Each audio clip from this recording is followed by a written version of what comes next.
Thank you, Jeff. Yeah, sorry about that. It kind of jumps around when I'm trying to.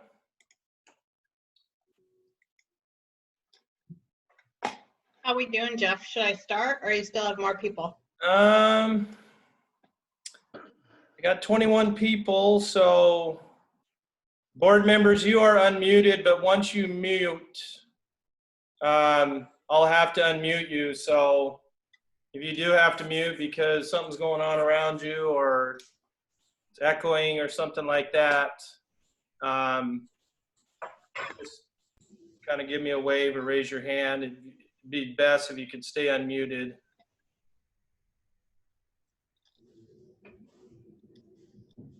I'm still saw something pop up for Jacob, but I cannot find it.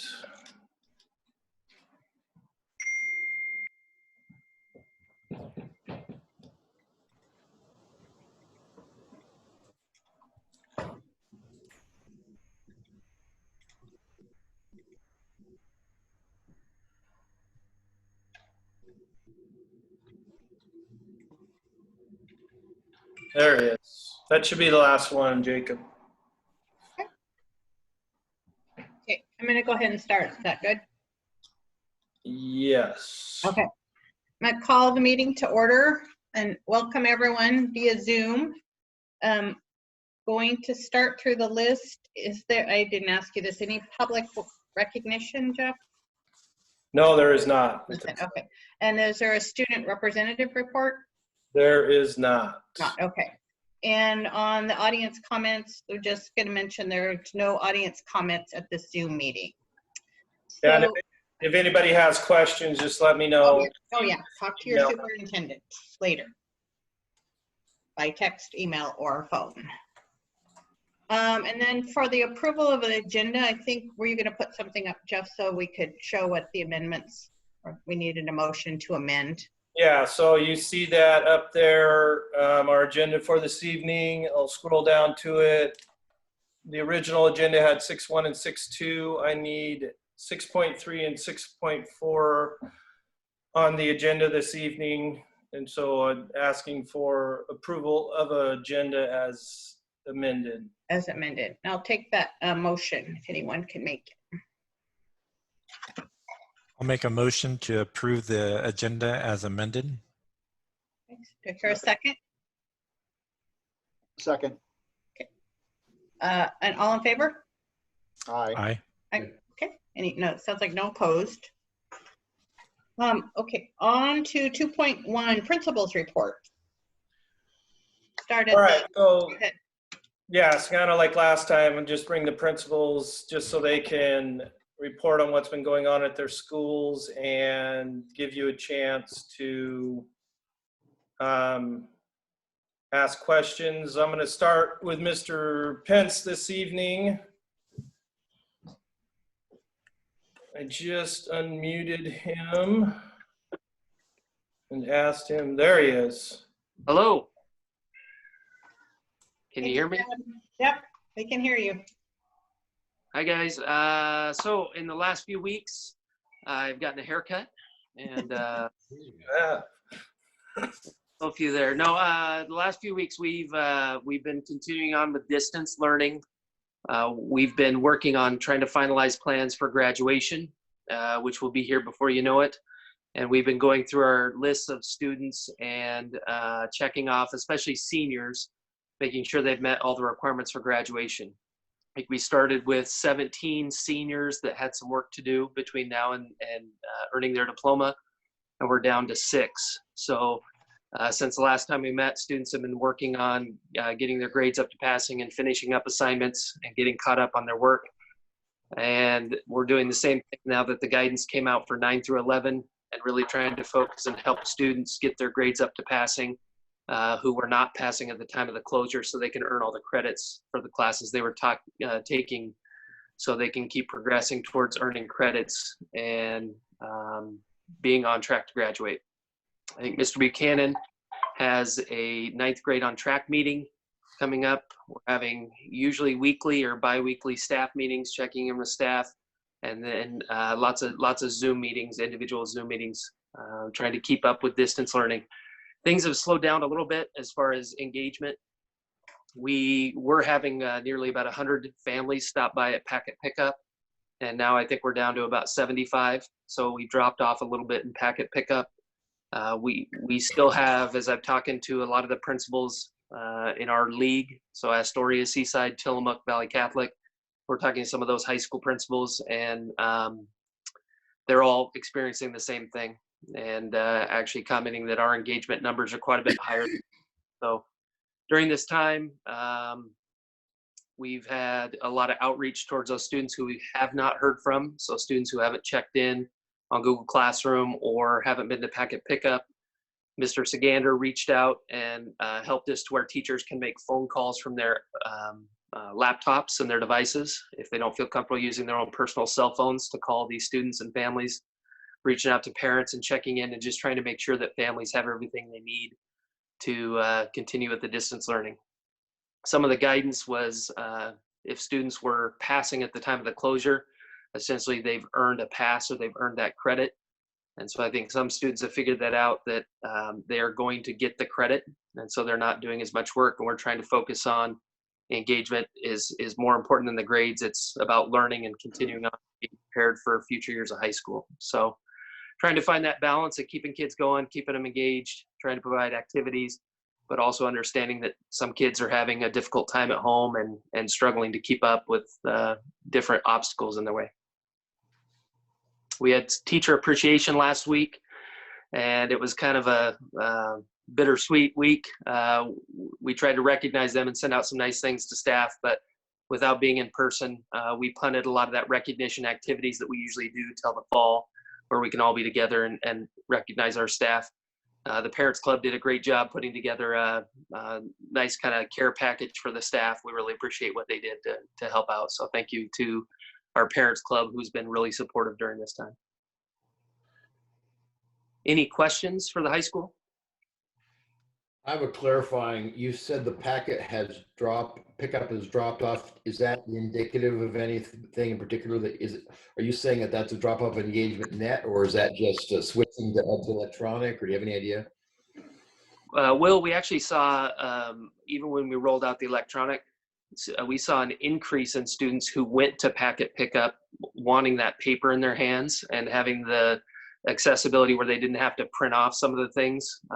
Talking to a few teachers in Forest Grove, they felt a very easy transition to doing distance learning, where they already had one-to-one devices. All of their worksheets, activities, assignments were designed for that sort of electronic instruction, where students were able to virtually fill in worksheets and things like that.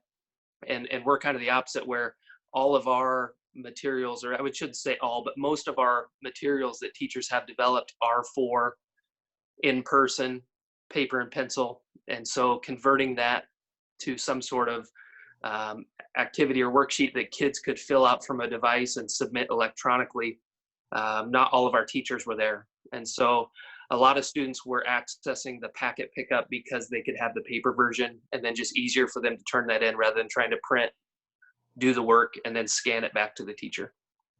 So the drop off and pickup then is just because they're disengaging then? Yeah. Unfortunately, I get, it's pretty anecdotal evidence, but that's, yeah. Jacob, do you also think that the possibility, I know AP tests are coming up, that maybe there's been a drop off as students maybe focus on that? Or do or is that? Sorry, we talked about that at our staff meeting last week, and it's kind of class by class. There's one teacher in particular, all but one student is all signed up, ready to go. And there's another class where I think half of the students haven't checked in, haven't communicated, haven't responded to emails, phone calls. So we're going to see students start to take those tests soon, and I hope that all the students take advantage of that. But I think our numbers as far as AP participation will be quite a bit lower this year.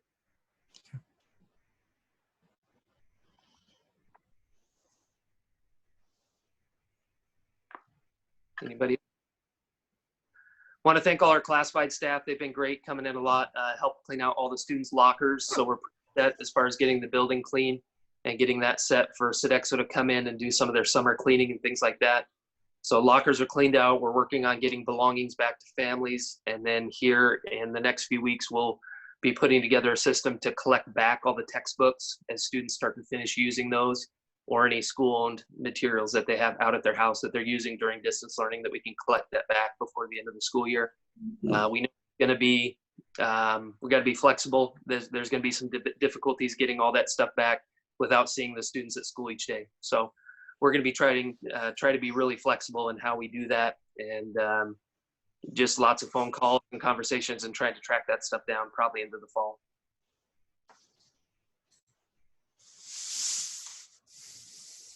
Thanks, Jacob. Thank you, guys. Who's up next, Jeff? We can't hear you, Jeff. You're muted. All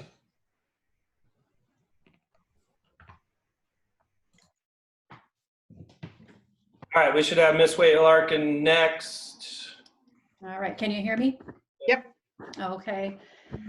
Well, I'll just kind of go over a little bit of what was in the board report and touch on some things that Jacob talked about as well. Our packet pickup has actually gone up a bit, which, and I think there might be a couple reasons for that, but our first week that we started the distance learning, we had 78 packets that went out. And the last 2 weeks, we've been in the 90s with our packet pickup, which I think, based on the feedback from parents, is probably because they tried out the Google Classroom and tried to access things electronically and found that it was a little bit more challenging. And, you know, having that paper in their hands, I think, has been a little bit easier. So I think that's probably the reason we're giving out more packets recently. We are seeing a wide range of participation from students. I was just looking at it today, and we have a lot of students who are engaged every single week. I was looking at our 6th grade group, and 67% of our 6th graders have engaged every week. So 100% engagement if we're just tracking them logging on and completing assignments each week. We only have one student in the entire middle school who we haven't been able to get a hold of. So other than that, and we're working on that, all students, we've been in contact with the families. Students are turning in work. What it looks like for some students is they'll turn in work for a couple weeks, and then maybe we'll have a week where they won't turn in an assignment, and then they'll go a couple more weeks and turn in an assignment. So we see for a lot of our kids, it's a little bit sporadic, but like I said, we have a good number of students who every week we see them and they're turning in assignments. So we're trying to track that. We get between 20 and 30 packets back each week, but that, some of them are turning them in, some of them are scanning them in, taking pictures and emailing them in. So it's kind of hard to gauge based on them just turning the packets in, how much work is getting back to the teachers, because there's so many ways that they can get that back and the teachers can give them feedback. So our goal really is just to continue to track and make sure that we're connecting with students each week. We have a school-wide contact log that everybody sees, and everybody can go in and take a look. It's a really nice just summary of which students we've had contact with and are engaging, and then teachers also keep contact logs for their classroom. So we have a couple of different ways that we are tracking students and kind of watching what they're doing. As far as Zoom meetings and things, I know my 6th grade teachers they have Zoom meetings with their homeroom students every week.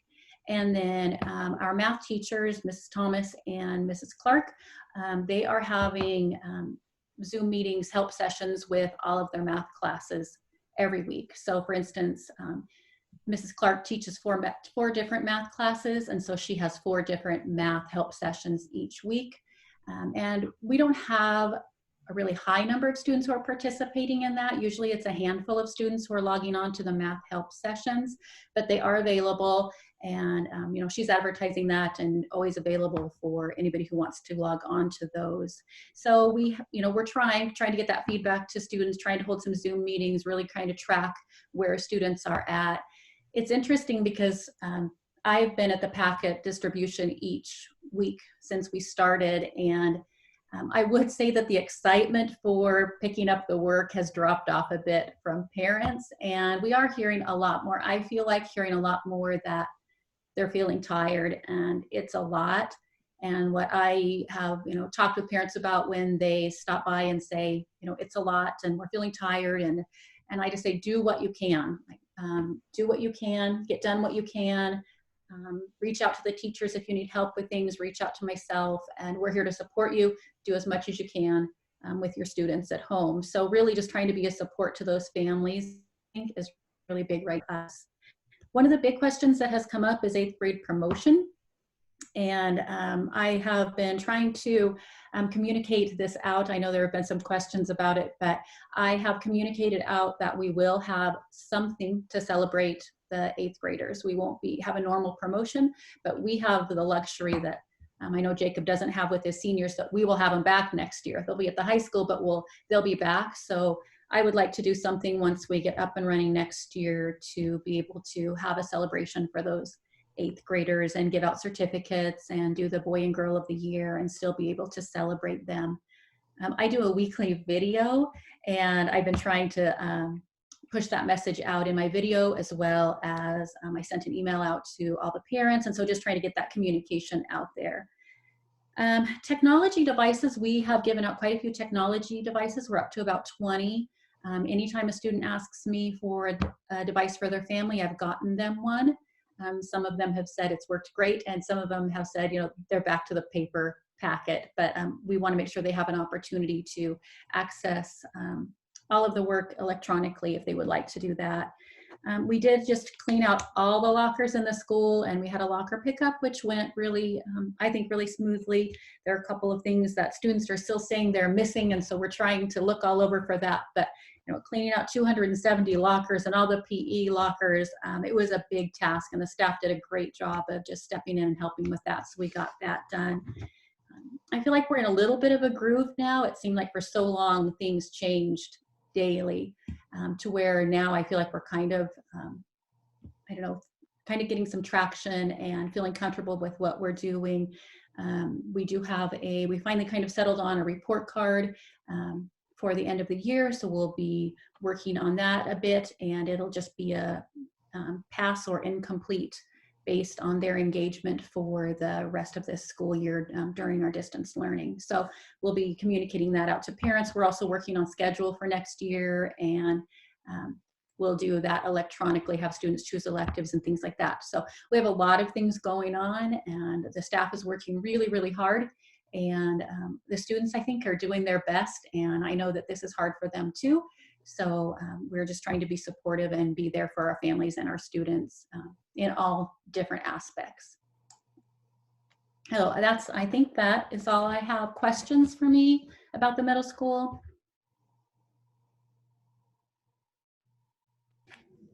I guess, Darla, just real quick, if I heard you correctly, that the grading for the middle school is going to be based off their participation during this period?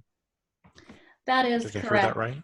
That is correct. So it's been really tricky to try to think about how to do this. And I'll just tell you personally, one of the things that has been hard for me is how do we give them an academic grade when I don't really know that we have collected enough academic data to give an accurate grade. Like if I'm going to give a student like, this is where you're at, I want to know that that's where they're at. And so for some of them, they're turning in quite a bit of work. Some of them are being very sporadic with what they're turning in. So we have just this wide range of how much work is coming back to us.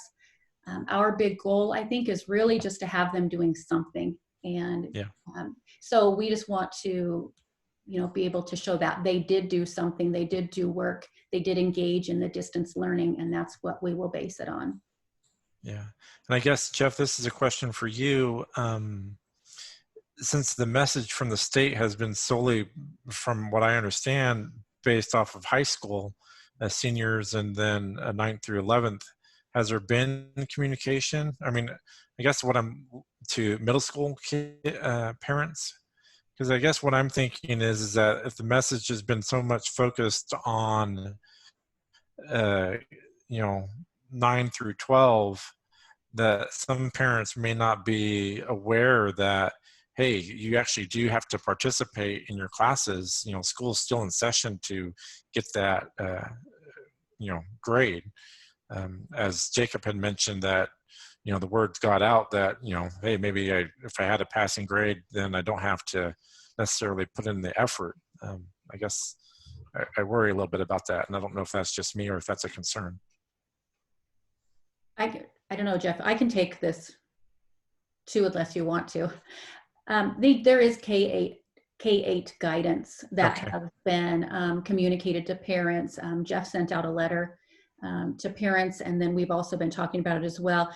And basically, the guidance is that students do receive a pass fail or pass incomplete, but it's also districts can use a local equivalent to that. So that's the recommendation, but districts can decide what they want to use that is an equivalent to that. But it has been sent out and communicated. Jeff sent out a letter as soon as we got the K-8 guidance. Okay, perfect. Thank you. Uh-huh. This is Dan. I feel like the governor was a little too quick to hop on the pass, no pass grading system. I think she should have waited till at least June 1st to implement that. You would have liked to have seen grades still? Is that what your thought is? I think we would get more engagement if a lot of students were still under the gun. You know what? A couple of parents have said, can we tell our kids that they have to do it? And I said, you can tell your kids whatever you want to tell them, right? So a couple of parents have expressed that like, we need a little bit of, something to keep our thumbs on them. And so we want to tell them that. That's up to you, whatever you want to tell them. But I do agree, it does make it a little bit more difficult, I think, because they do know that that's what it is. But we're doing our best to still encourage them and talk about how important it is that they do stay engaged in their learning, and that they'll be a lot better off next year when we come back if they have stayed engaged. Yeah, she kind of tied your hands behind your back for you. Right. I'm just curious. I don't know if there's an answer to any of this, but as I hear the reports, and I just have this image in my mind that, say, for example, I don't know what the numbers are, but say in a given year that an average of 10% of people, say, of kids do not finish what they need to finish for 8th grade. It seems to me like once everything falls out here, if that were 10%, then it's going to be 30% now. Is that a legitimate concern, or am I just overreacting? I think, I think it's a legitimate concern. I mean, I think that our task when we come back next year is really going to be for us to do a lot of assessment to find out where kids are at, because I think that we thought we had a wide range of skill and academic levels before. I think that it's going to be a challenge for us. Because we're doing our best, and I think parents are doing their best, but I think that there is a lot of disparity in what is going on right now. And so I think we're going to have to, be moving full steam ahead in the fall to try to get that figured out and figure out how we support all students where they're at, because it's going to be a lot.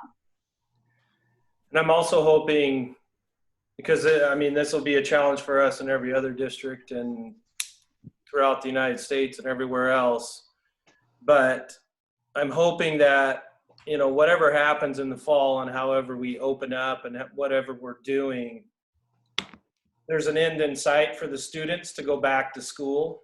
So I don't know if that will be motivation if we weren't to start in the fall. I just think having it toward the end of the year and knowing they're never coming back this academic year, and then, like Dan said, releasing the guidance, it definitely has been a challenge. It's been a challenge with 2 of the 3 of my kids every single day, because they have figured out, like, why am I doing this? And explaining to them, you're doing this so you're prepared for next year when we get back to it, when we can go back to school. So, but there's going to be some gaps for sure, and a wide range of gaps. Yeah. it's scary is what it is. I mean, Yeah. let's just tell it how it is. Yeah. Any other questions for Darla?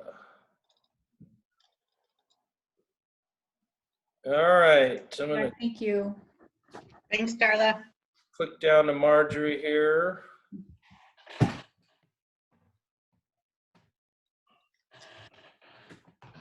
Hi, everybody. Good evening. Can you hear me? Yep. Okay. So I can pretty much echo what Darla and Jacob both said. We're definitely in a groove now at the elementary school, and things are starting to settle down, and they're going, I think, really well. Today we passed out 185 packets at the elementary school, which is a little bit lower. Typically, we're around 200 to 250. So there is a little bit, it does vary week by week. And there are some kids who engage every week and pick up packets weekly and return their assignments. But there are definitely other families who aren't participating, which is fine, and that's their choice. Some people have opted to just kind of do their own thing, and they're kind of homeschooling on their own. For some families, it's just too much for them to take on, and so they're opting not to participate. Some kids, are in daycare, and obviously they're not going to receive instruction or things like that when they're in daycare. So there's so many different variables that play in here too, whether students are able to participate or not. But I think overall, we have pretty good participation. Like I put in my board report, over the past 4 weeks, there's been about 91% of kids that are participating. They're getting onto their class meetings, they're responding to teachers, whatever their way is, but that's in kindergarten. And every grade level is around 88, 90, 91, up to 94% of engaging each week. So I'm happy with those numbers, and we have been able to reach every single family, about 500 families that we've reached. There's one family in particular that we haven't heard from since the first week that we started this. So we just keep that on our list and continue to try to reach out and document that. Let's see, we passed out all of our student belongings. The teachers were amazing, and the classified staff were also amazing. Bagged up all their student belongings, and we got everything into the gym, and we had a pretty slick system for passing those out. Parents drove up, and I radioed to the people in the gym, and they brought them out. And so it worked pretty well. We passed out about 340 bags. So we're still working on contacting individual families to get the rest of their stuff out of the gym. Let's see. So distance learning, we have a majority of our teachers that are hosting Zoom sessions or Google Meet sessions so that they can just interact with their students. A lot of times they'll have a theme, like it's Share Your Pet Day or Share a Sibling or maybe a new talent, or it's just to kind of check in and just visit for a little bit with each other. And I've joined a few of the Zoom sessions, and it's fantastic to see the kids. Some classes have, maybe 6 or 8 kids popping on. Others have sometimes maybe 18 or 20. So it just kind of varies a little bit. Some kids don't have the access to that, so they're unable to do it. I do have, like, my kinder teachers, they're not really doing the Zoom sessions. As you can imagine, trying to get 27 5-year-olds all onto a Zoom session is a little tricky and a little bit chaotic. So they interact with them in different ways. They'll record themselves reading aloud, post messages to their virtual platforms and things like that. So they're really doing a fantastic job of continuing those connections with their students, and lots of interaction between parents and students through their platforms. So that's really nice to see. Yeah, like Darla said, I think we've come up with an end of year report to share with parents. And yeah, it was definitely tricky because we have tried to reiterate to our families multiple times that There are no student penalties for not engaging or not returning completed work because there's so many different situations going on in different homes. So we are going to do a pass incomplete, and it is based on their student engagement, and it'll be heavily comment based by the teachers. So that's kind of the route that we're going, and it feels good to have that mostly figured out. So anyway, I think that's basically it. Things are going well. My staff is amazing, and I receive positive feedback from parents for the most part.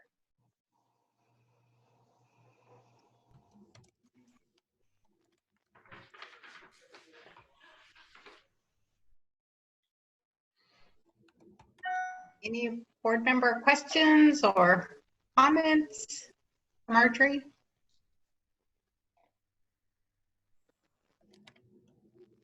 All right. Thank you, Marjorie. Thanks, Marjorie. Okay. So as mentioned, if there's any audience comments, get a hold of Jeff either by text or phone or email this week.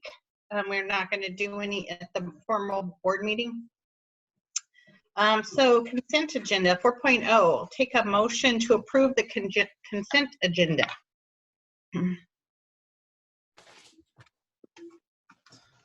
I'll make I'll a make motion. to approve the consent agenda. That's Raymond. Okay, second. I'll second. All in favor? Aye. Aye. Opposed? Okay. Consent agenda passes. So discussion items, budget process, Jeff? Yeah, so you're going to approve a updated budget calendar. It was in your packet. I had it up on my share, but it's disappeared. I'm still learning the whole share thing, practicing for the budget meeting. So changing our first budget meeting to June 2nd, possible additional one June 4th, and then we'll have to do an additional board meeting on June 22nd to pass it. And like I said, and maybe I sent you an update since then. We're going to budget at 9.0 billion. We know it's not going to be at 9.0 billion, but we will not have any idea of what we will be funded at until late June into July, because May 20th is that key date. It is the revenue forecast that's coming out. That will trigger a special legislative session that could take a couple of weeks to get set up, how they're going to do it and all of that. And that decisions may not be made until the end of June. So it's kind of where we're at right now. We've taken a little break this week with the work share program stuff. But I know Joni has been working on the budget quite a bit in the past, but we need to get back to it very soon so we can be ready for June 2nd. I know there's two budget committee members listening at the board meeting tonight. So yeah, so we'll be approving that calendar when we get down to action items. Coronavirus update? The only thing, and I think the principals spoke to it quite a bit, is how are we engaging our students? I mean, how much are we gaining, losing, all of this stuff? So if they do come back or when they come back in the fall, we have to be, I would say, ready to assess and make up for a little bit of lost time, but also over the summer, we need to ramp up our capabilities of one-to-one and make sure that we're getting more technology devices. But with all of the work that the teachers and staff and administrators have done with the distance learning, we've learned a lot. And, you know, like I said, I think if we come back in the, when I keep saying if, and I'll tell you why here in a second, but when we come back in the fall, we'll be ready to go. And if there is a increase in the virus again in the winter, like they're talking about, and if we have to stop school for a little bit again, we'll be much better prepared. We'll already have a plan. I do mention the fall. I did put in your board packet, talked about, you know, you may or may not have read the reopening plan of the governor, the phase 1, phase 2, and phase 3. There is a very high possibility that we are not even into phase 2. Need to refer back real quick, but not into phase 2 where we need to still practice social distancing, because we can't get back to normal till phase 3. And according to it, is phase 3 is when vaccination and using that. So that's our next big project. Now that we have all of this figured out, we need to start figuring out different plans for the fall.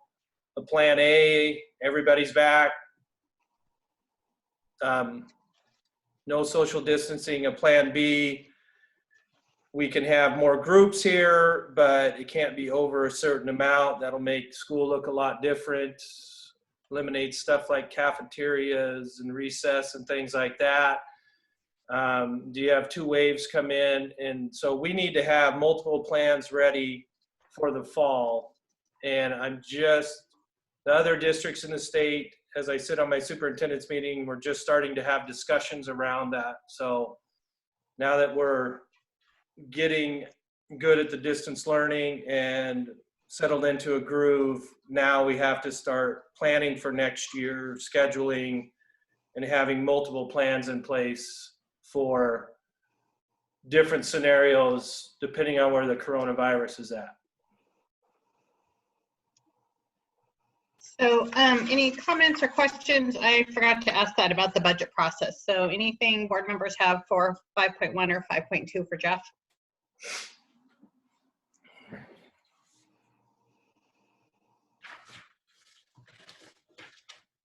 Okay, gonna move on. We're going on to action items. And Jeff, I assume the first 2 are the same and you added on the 6.3 and 6.4 for the amendment. So 6.1, approval of superintendent contract. Have a motion. I'll make a motion to approve the superintendent's contract. You hear a second? I'll second that. Any discussion? Yeah, I sent an email to you or text or something, and I just wanted to confirm that I was understanding it correctly, this particular approval.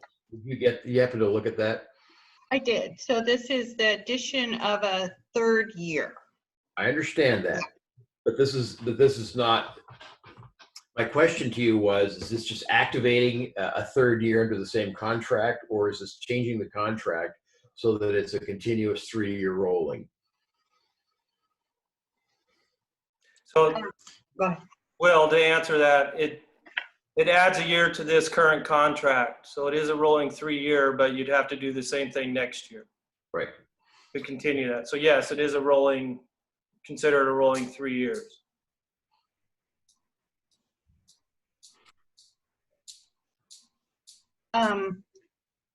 So there was a second before the question, right? Yes. Yeah. Okay, cool. Oh, yes, Raymond. Okay, so any more discussion? Okay, all in favor of that motion? Aye. Aye. Okay, any opposed? Okay, motion passes. Okay. 6.2 is revision of the 2021 budget calendar, and it looks like you put that in, Jeff, and mentioned it.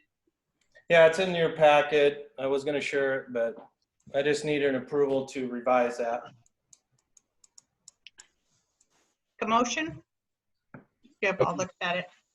I move that we approve it as presented. Second? Second. Any discussion? Okay, all in favor? Aye. Aye. Any opposed? Okay, motion passes.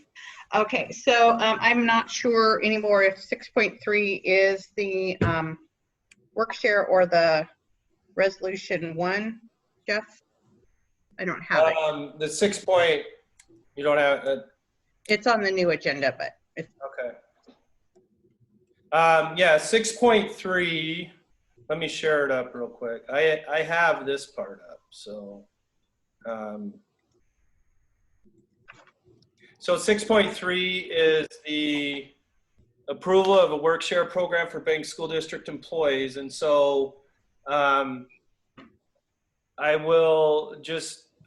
spoke to each of you individually. And so what I need is an approval to move forward with this plan at furloughing employees at 20%.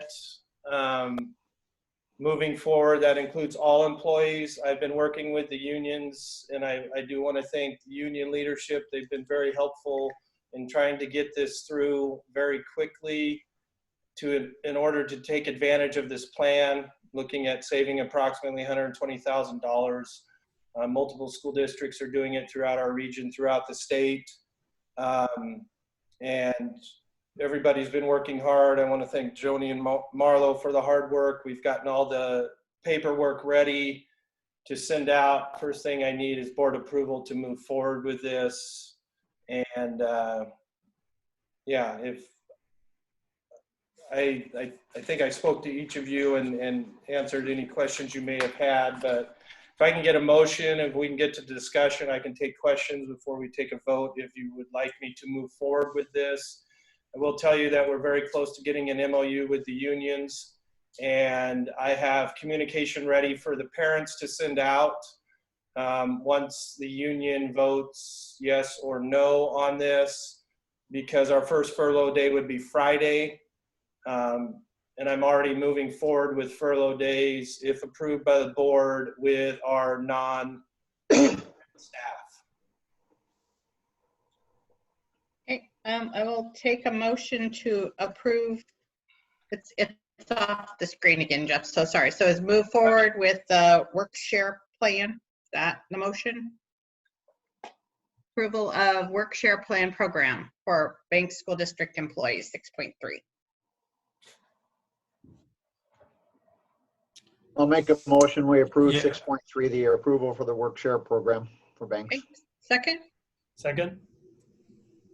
Okay, that was Dan. So any discussion? Thanks, Dan. Any discussion or questions for Jeff? Jeff, did you get a chance to look at it like you and I had talked about it at a different break? Yeah, so we looked at 40% and employees would still be whole. And I asked around quite a bit. There's very few districts that are doing 40%. And then as I dug in, and I'm glad you brought that up because made me think about a few things as far as there's a couple of reasons. We went to district online learning and we're going 5 days, and to shrink teachers and staff down from 5 days to 3 days, I feel like, you know, that's a disservice as far as the distance learning to go down to 3 days.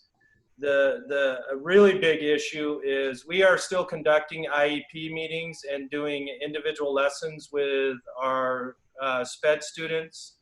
And it would be very, very, very difficult to fit that in a 3-day period because the workshare program is very specific. I mean, you are furloughed. You cannot be working those days. So that was another of the concern. And I just, you know, I looked at it and I wanted to be consistent across the district, heading into budget season and different things that our non-union employees do. It'd be very difficult to shrink them down to 3 days as well. So yes, we did look into it, and that's where I landed as far as the reasoning behind that.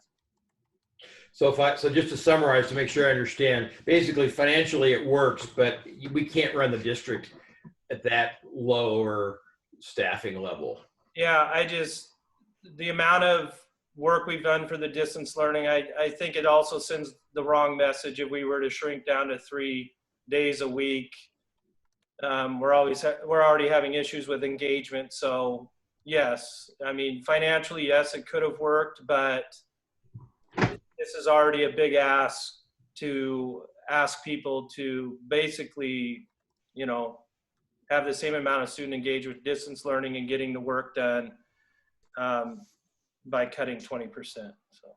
Well, thanks for doing that. I appreciate knowing how it lays out and what the effects of the decision we're making. Yeah, and I'm glad you brought that up, because as soon as I got off the phone with you, I texted the other Washington County superintendents, and I got a lot of good insight from it. It made me be able to ask a few questions of my own staff, you know, so that was helpful. Anything else, questions or discussion on this one? I'll go ahead and vote on the motion. Take a vote. All in favor? Aye.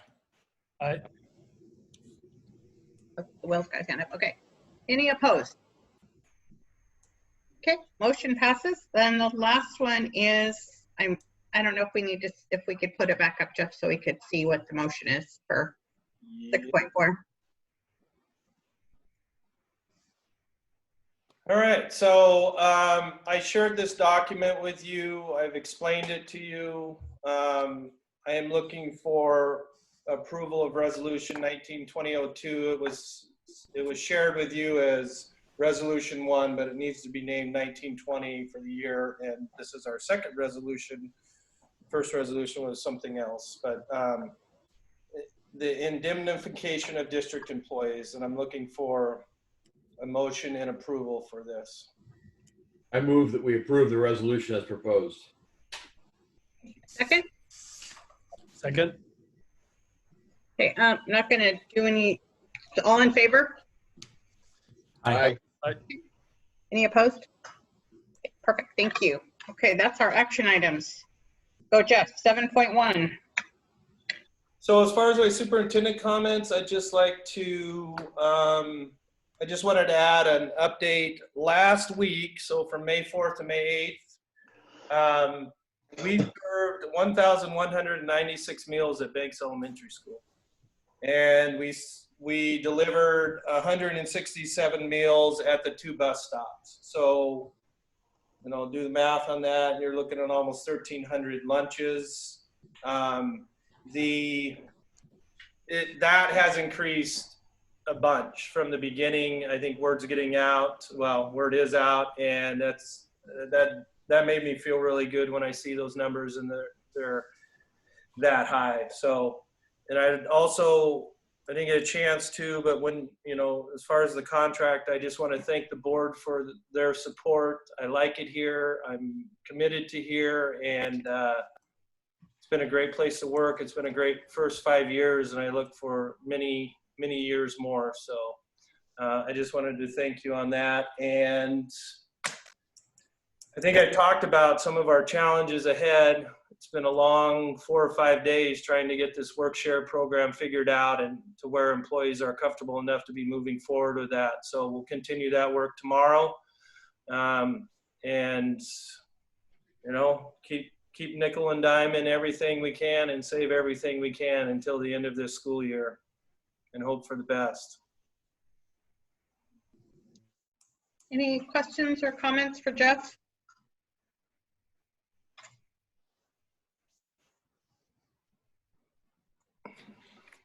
Okay. Nope. I'm gonna stop me now. I'm gonna move on to board member comments.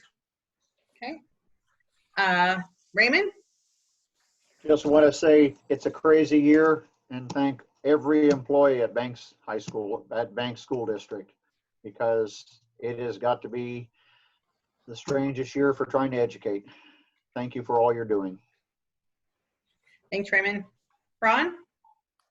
I wanted to, I saw last month, Shelley gave her resignation, and I saw that and I forgot to comment on it. And I just wanted to express my appreciation for everything that she's done for the district. And it also goes to the budget, because I saw that Darla and Leanne are taking more roles, and it's something that I take great pride in as far as being a school board member and a community member, that the administration at our district does everything that it can to save money for the district in the pursuit for our kids in their education. So I just want to thank all district members for what they do, and Shelley for all of her years of service. Thanks, Ron. Will? I'd like to echo what Ron said to Shelley. Shelley, we will miss you, and thanks for everything you've done. And I appreciate all the work the staff done, and Jeff has done. I hope we won't get discouraged. I hope we'll keep the pressure on in terms of reaching out to our kids and keeping them as engaged as we can. That if we think we're lost, they don't know what's going on. And anything we can do to keep them moving forward and help them be successful. Not that we wouldn't, I know we would, but I just want to encourage everyone to keep focused to the end of the year and do the best we can, like I know you will. Thank you. Thanks, Will. Dan? I just want to say thank you to the teachers for at least trying to engage these students as best we can under these unwieldy circumstances. You know, any mind that you can continue to touch and to help grow, I think is a bright spot in the future. And I really appreciate all that you've done. So thank you. Thank you. And I feel like my fellow board members said it all, but I'll just add to thank people for their patience with these Zoom meetings and for attending and sticking with them. So thank you all. And I guess with that, I'll adjourn. Thank you. All right, thank Thank you, you. everybody.